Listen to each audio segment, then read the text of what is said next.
Dobrý deň, vítajte v relácii Supermama.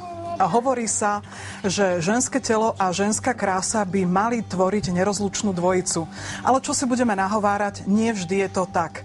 Niekedy vek, pôrody a iné faktory neželane ovplyvnia to, ako vyzeráme. A o čom sa budeme rozprávať? No presne o tom, či a čo s týmto môžeme spraviť. Pretože tu máme dvoch reprezentantov, ktorí sa profesionálne zaoberajú plastickou chirurgiou alebo teda estetickou medicínou.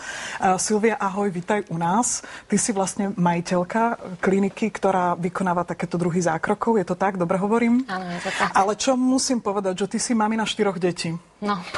Aj to je pravda, že? To je pravda, hej. A môžeš nám povedať, v akom veku sú tvoje deti? 5,5, 3,5, rok a pol a 4 týždne. No a tak po 4 týždňoch, dámy, myslím si, že toto je úplný rekord vo vizáži. Všetky ti slepo závidíme, ale chceme sa spýtať, že či je niečo na tebe výsledkom aj nejakého chirurgického, estetického zákroku. No, to by som mohla povedať, že už som si medzi tým dala liposukcie, zväčšiť prstia, ale nie je to tak. Napriek tomu, ako sa hovorí, obuvník chodí bosý, hej, tak ja mám ten istý prípad, ako dala som si spraviť asi pred rokom, ešte keď som nebola tehotná, tak botox, čo je veľmi dobrá vec, ale inak všetko s mierou, takže viac menej čakám na ten ideálny vek, kedy príde, zaklope 50-ka alebo 60-ka, kedy už sa prirodzenou cestou nebude dať nič so mnou riešiť a potom sa pustíme aj do takýchto vecí. Takže ja si ešte nechávam priestor na to. No a ozdobou nášho kolektívu, pretože prvýkrát historicky v našom vysielaní máme muža, je pán doktor. Vítaj u nás. Ďakujem. Chcela by som sa ťa spýtať, Martin, že ako to je? Skutočne ženy tak veľmi bažia po kráse, alebo prečo? Aké sú tie motivácie, o ktorých sme hovorili? Čo je ten dôvod? Prečo prichádzajú za tebou a prečo chcú skrášliť svoje telo? No, motivácia žien býva rôzna, od snahy vylepšiť svoju pracovnú pozíciu až po vylepšenie rodinných vzťahov. Avšak pre mňa je dôležitá jedna otázka a to nie, že partner chce, ale ja chcem, keď žena povie. No, nám sa tu zhromaždilo mnoho otázok, ale aby sme začali možno tak zo všeobecnejšieho uhla, máme tu maminky, ktoré sú naozaj nespokojné so sebou. Napríklad jedna píše, že mala 65 kg pred tehotenstvom, dnes má niečo cez 100 kg, že sa cíti byť nešťastná, frustrovaná a že keby nebolo detí, tak by snáď ani nemala radosť zo života. Je toto prípad, ktorý by sa, povedzme, mohol na vás obrátiť, Silvia? No určite, no hlavne aj sa na nás obracajú matky, ženy, ktoré sú po porodoch a samozrejme vznikne tam ten problém, že buď im zostane visieť koža na brúšku, alebo dostanú sa do tvárov neforemných a jednoducho cvičia, držia diety a nejde to dole, hej. A samozrejme vieme im pomôcť teraz aj momentálne. Je metóda, kedy nemusia ísť pod nôž, čiže nemusíme to riešiť abdominoplastikou, ale existuje nový spôsob, oveľa šetrnejší. Ja len vysvetlím, že abdominoplastika je plastika brucha. Áno, samozrejme. A vlastne pri takýchto kilách, keďže ona má 100 kg, takže tam určite by prichádzalo toto do úvahy. V minulosti, dnes už to vieme vyriešiť laserom a to sa jednoducho máme na to tú laserovú liposukciu slim lipo, kedy vlastne nedochádza ani k tomu poškodeniu toho podkožia a naozaj aj tie najväčšie brúška, čo sú aj 120 kilový, by sa na nás mohol obrátiť, tak šetrne, bez nejakých rezných rán sa to spraví, takže sa komplet odstráni tuk, vypne sa pokožka, čiže aj k tomuto tam dojde a naozaj tá klientka je šťastná, spokojná, na druhý deň môže ísť do práce a môže sa venovať svojej rodine a vlastne No mám tu otázku od diváčky Žanety, ktorá bude zrejme tento prípad. Ona vraví, že 2-krát po sebe s krátkym intervalom rodila a že to brúško dostalo riadne zabrať, že je veľmi, veľmi ovisnuté.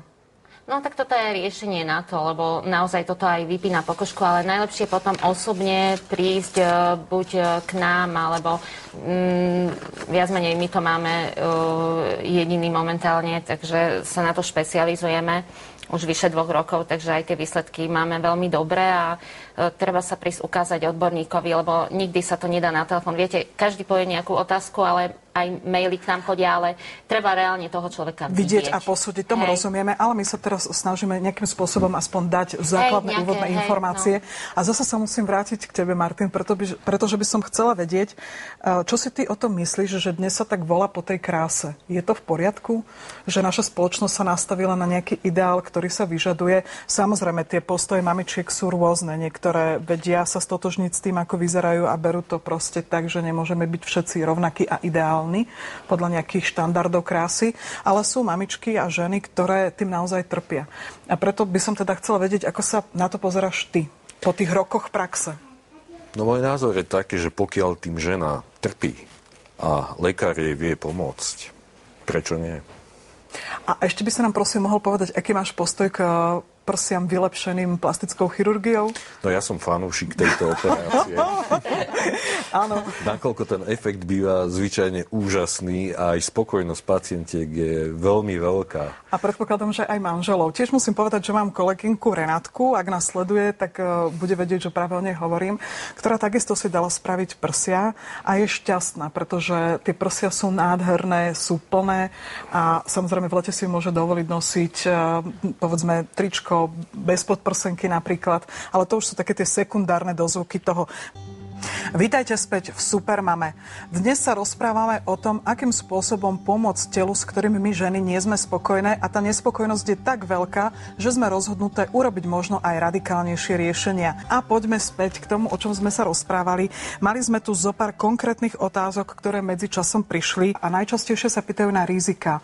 Pán primár, prsia a abdominoplastika, teda brúško. Čiže môžeme si povedať, aké sú tam rizika, ak sú prítomné? No, každá operácia skýta aj riziko komplikácií, ako sú napríklad infekcia, v prípade zväčšovania prsníkov, kapsulárna kontraktúra.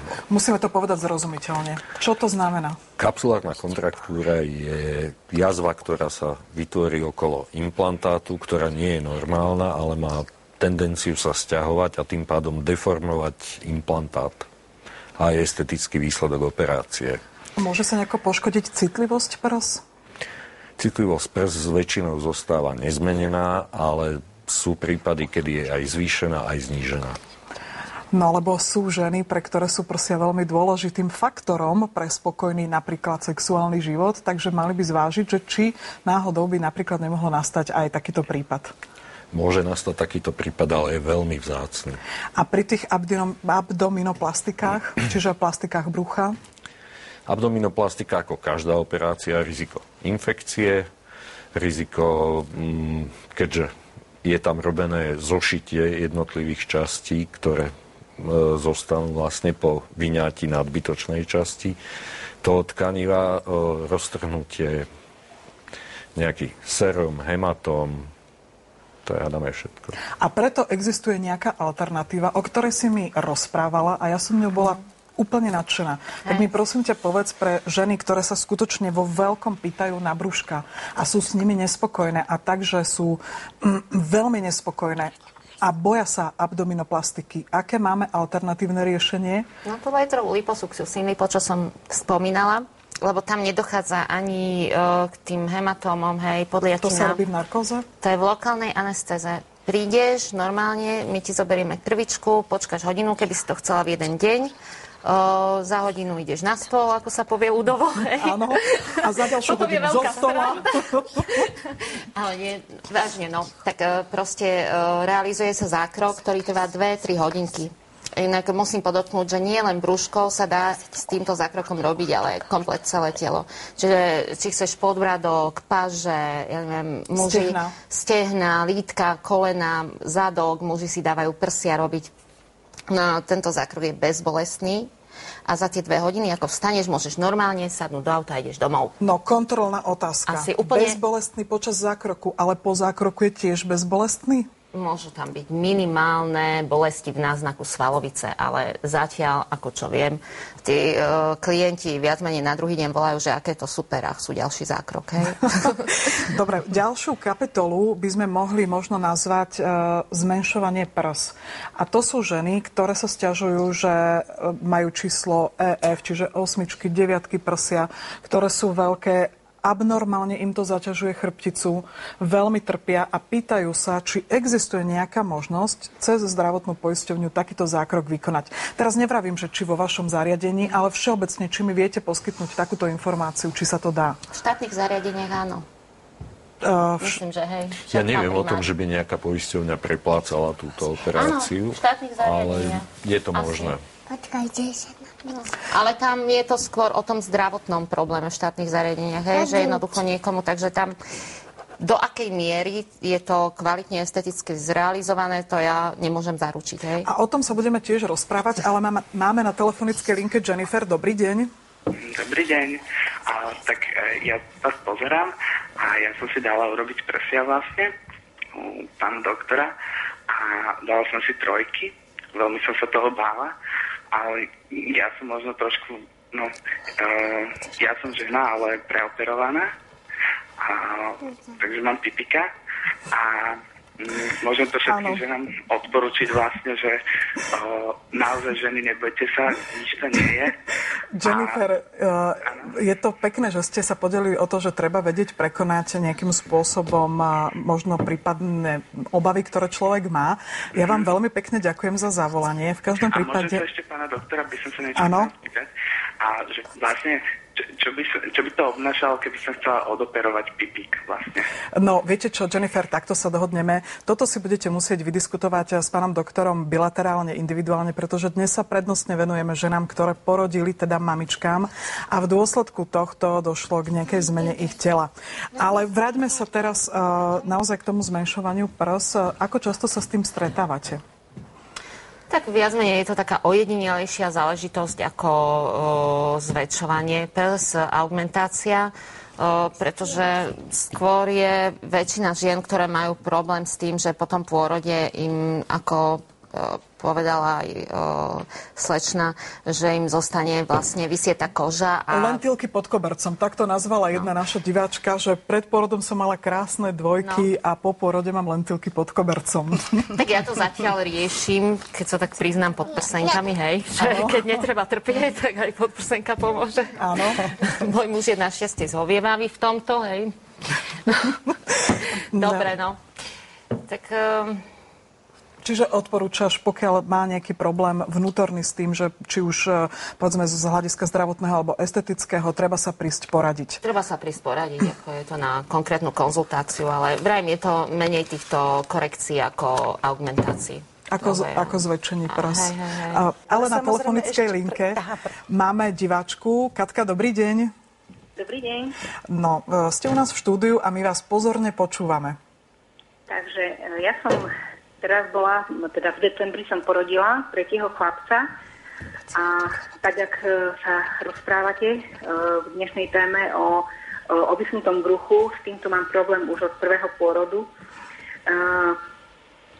Kde, alebo na koho by som sa konkrétne, ak by som chcela podstúpiť takúto buď operáciu, alebo tú liposukciu, na koho by som sa mohla obrátiť, lebo nehovorím, že mi to veľmi sťažuje život, ale proste trošku mám s tým problém, takže skúste mi poradiť aspoň v tejto téme. Dobre, Katka, porozumeli sme vašej otázke a my ju možno aj trošičku zovšeobecníme. Zase by som poprosila možno teba, Martin, ako primára. Čiže akým spôsobom má postupovať žena, ktorá sme len v štádiu, zvažuje, že by nejakým spôsobom chcela vyriešiť krásu svojho tela. No ja si myslím, že v prvom rade by mala počkať. Mesiac po pôrode je podľa mňa príliš skoro na to, aby sa rozhodovala či už pre plastickú operáciu alebo pre niečo iné. Minimálne nejakých 6 mesiacov, ktoré sa dajú stráviť v posilovni a potom uvidí, aký bude výsledok. A je to podmienka, aby skúsila najprv cvičiť a takým spôsobom sformovala svoje telo, alebo môže ísť na to hneď? Nie je to podmienka, avšak hormonálne zmeny po pôrode sú podľa mňa tak veľké, že toto je ešte príliš skoro na to, aby mohla posúdiť, akým spôsobom to dopadne. My sme spolu pred časom... Áno, to je pravda, čo hovorí pán primár, lebo ja som fakt mesiac po pôrode a to telo inak vyzeralo ako pred mesiacom, že ešte trošku to brúško tam bolo a už vidím, že ono to samo aj tým kojením. Kde si mala brúško? Akože aby som to videla prípadne? No, bolo tam trošku také brúško, už to není. Čiže treba nejaký čas počkať, odporúčaš 6 mesiacov? Zhruba 6 mesiacov. A to isté platí povedzme aj napríklad pre prsia, lebo my sme to už síce spomínali, ale mohli by sme sa k tomu vrátiť. Ak žena dokojila, čiže ešte aký čas po kojení by mala vydržať? No minimálna doba je 6 mesiacov, aby došlo v podstate k kompletnému zahojeniu, alebo jak by som povedal, toho tkaniva, ktoré kojilo, bolo zväčšené, muselo sa stiahnuť a podobne. A ten postup bude taký, že môže sa priamo obrátiť na také zariadenie, ako ste vy. Nepotrebuje tam žiadne odporúčanie od praktického lekára? Nie, na plastickú operáciu môže na konzultáciu a na základe toho sa potom rozhodne, že čo ďalej. Medzi časom nám prišiel mail od našej diváčky Katky, ktorá píše, že podstúpila takýto zákrok nedávno na súkromnej klinike a že si dala nielen spevniť prsia, ale napríklad aj zmenšiť bradavky. Možno by sme si mohli teraz povedať, pán primár, že čo všetko sa dá vlastne s tými prsiami robiť? Lebo nebolo celkom jasné našim diváčkam, že či sa dajú prsia spevniť bez toho, aby sa zväčšili alebo zmenšili. No, záleží na tom, ako tie prsia vyzerajú a aká je požiadavka pacientky. A jej manžela prípadne. Manžel nie je trvalé zamestnanie. To sa môže zmeniť, takže podstatná je pacientka. A to bol krásne zdvihnutý prst. V podstate sa dá podľa toho, aký typ ide od zmenšenia kože po doplnenie tkaniva, ktoré chýba, až po prosté zväčšenie. A čo tie bradavky? Tie sa teda tiež zvyknú takto upravovať? Bradavky samozrejme počas operácie sa môžu zmenšiť, zväčšiť málo, kedy chcú pacientky a nie je to nejaký technický problém. Keď sa vlastne robí korekcia prsníkov, tak aj tá brádavka sa musí, že, vyrezať a... Áno, existuje operácia podľa pána Benelliho, kedy v podstate je jazva iba okolo bradavky, keď sa zmenšuje koža. A vtedy v podstate nie je problém spraviť menšiu tú bradavku. Lebo väčšinou je to z väčších prs na menšie. Čiže tá bradavka je neproporčná oproti veľkosti tých nových prsníkov. Ale zás proti vkusu žiaden dišputát. Môže byť, že by sa to niekomu páčilo. Na telefonickej linke by sme mali mať Dianu. Dobrý deň. Dobrý deň, prajem. Prosím vás pekne, chcela som sa opýtať. Ja som po plastickej operácii, po abdominoplastike, zhruba pol roka, bolo to v júni minulého roku. Nastalo tam potom v krátkej dobe otvorenie rany vyše 1/3 toho brúška a mala som tam aj nejakú infekciu, proste nejaké stafilokoky a proste mala som väčšie bolesti asi ako všetky 3 pôrody, ktoré som predtým prežila. No a už je to teda dosť dlhá doba a to brúško ma stále veľmi bolí. Neviem, či by som mala ísť za nejakým iným pánom doktorom, lebo tu stále mi len hovoria, som z Martina, a stále mi len hovoria, to sa ešte spraví, ale čo som študovala, tak už by to malo byť v poriadku v podstate. Tie opuchy sú tam stále okolo toho brúška, tá rana je škaredá samozrejme, lebo sa to zrastalo samo. Dianka, čiže čo vás trápi? Máte stále tú ranu nezrastenú? Už je zrastená, ale je veľmi bolestivá, aj okolie tej rany je veľmi bolestivá. A to je váš problém? To je problém. Aj to brúško ma vlastne stále bolí. Ja sa nemôžem ho ani dotknúť v podstate. Dobre, tak hneď ideme dať slovo pánovi primárovi. Ďakujem za zavolanie a pozdravujeme do Martina všetkých. Tak ako, Martin, čo v tomto prípade? No, bez vyšetrenia sa veľmi ťažko nejak zodpovedne vyjadriť, avšak každé tkanivo v podstate, ktoré je operované, zreje minimálne 6 až 12 mesiacov. Čiže ten čas je ešte stále taký, že bude sa to meniť a ten výsledok bude záležať už viac asi od prírody, ako od plastického chirurga alebo pacientky. Ale predsa len, pokiaľ má nejaké bolesti, myslíš si, že nie je čas, aby, povedzme, skonzultovala s iným plastickým chirurgom? Veď nie je to hneď kritika toho výkonu. Skôr, aby teda tam bolo viac pohľadov na vec, na ten zdravotný stav. Môžeme jej to poradiť? Samozrejme, s tým nemôže byť problém. Takže sa môže obrátiť. Častá otázka, s ktorou sa stretávame, sú strie. Koho trápili strie? Nech sa prizná. Nikto. No tak, čo zase sa mám sama natrieť. Ale poďme sa rozprávať o tom, že čo sa dá robiť so striami. Tak je to ťažko v dnešnej dobe, lebo ešte zatiaľ sa nevymyslel taký skutočne kvalitný prístroj alebo spôsob na to, aby sa tie strie s maximálnym účinkom odstránili. Takže je to viac menej téma budúcnosti, kedy to bude reálne, že jednoducho klientka príde, povie, že chcem to riešiť a my jej na 100% môžeme povedať, áno, vyriešime tento spôsob. Napriek tomu, že existujú lasery a podobne a tak ďalej, ale nikdy to nie je také dokonalé. Takže bohužiaľ treba počkať, že čo prinesie. Nie je to odstránenie strí, vždy je to pokus o zlepšenie daného stavu. Zlepší sa to čiastočne, ale čiže nikto radikálne riešenie nezaručí. Alebo radikálny výsledok sa doceliť nedá. Ale vraciam sa k tomu, že máš 4 deti. Ano. A ako si to ty riešila, aby si sa teda tohto problému vyvarovala? Tak v podstate snažila som sa nepribrať, lebo určite, keď priberiete do veľkých rozmerov, tak jednoducho tá koža, aj tá elasticita pokožky, stráca ten tvár a tie strie sa tam môžu vytvoriť. Takže základ bolo životospráva. Ja našťastie som vegetariánka, do mňa sa veľa nezmestí, hej. Takže toto mám vyriešené. To bude ten problém, že nie som vegetariánka. Horšie to je s tými, čo navštevujú McDonaldy a podobne. Aj také mamičky som poznala, ale naozaj pri tom tehotenstve si treba dať pozor. Takže stravovanie, potom treba veľa pohybu. Nie je to zákon, že jednoducho, keď ste tehotná a očakávate potomstvo, tak musíte jesť 2-krát, 3-krát toľko. To nie je. To telo si zoberie, hej. A ďalšia vec, prevencia. Proste natierať sa. A samozrejme, ak niečo zanedbáte, to telo vám to dá najavo. Takže treba sa pozorovať. Máme otázku od divačky Barbary, ktorá prekonala Hodgkina a pýta sa teba, pán doktor, pán primár, že či v takomto prípade je ona vhodný kandidát na prsné implantáty? Myslím si, že nie v tomto prípade. Je to jedna z mála vecí, ale v tomto prípade nie. Želáme vám krásny zvyšok dňa, majte sa pekne, vidíme sa zajtra, dovidenia. Dovidenia.